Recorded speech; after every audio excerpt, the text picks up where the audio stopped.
Yo, what's good, YouTube? It's Arxens here. Two matches made official for Forbidden Door on the 24th of August.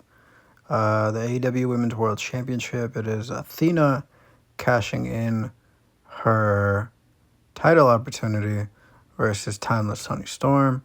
I think we are getting a new Women's World Champion. A little interesting, though, because personally I would have rather had Toni Storm versus Queen Aminata versus Tekla versus like Hikaru Shida or somebody from Japan. I think that would have been a little bit more cool, but I guess this is the route they're going because they don't really have anybody confirmed to be for Forbidden Door. A little intrigued because now it makes you wonder who is Mercedes going to fight.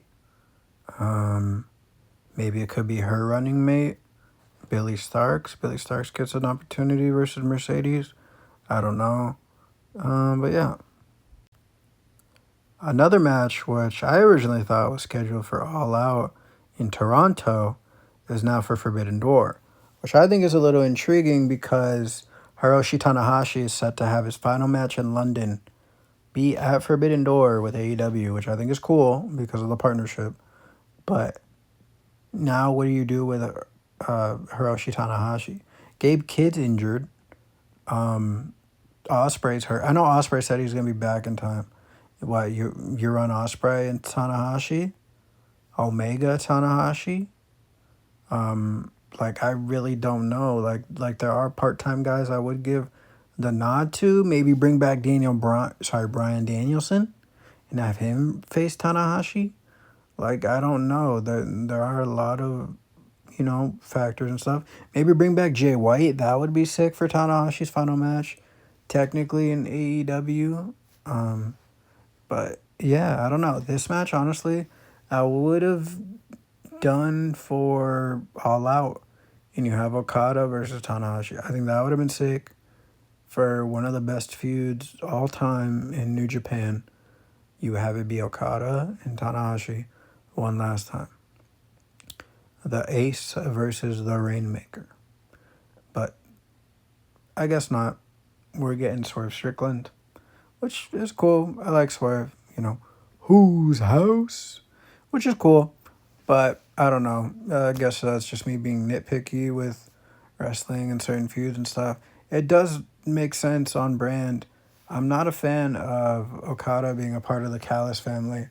Not like officially, but him being a part of the Callis family is just kind of interesting, I guess.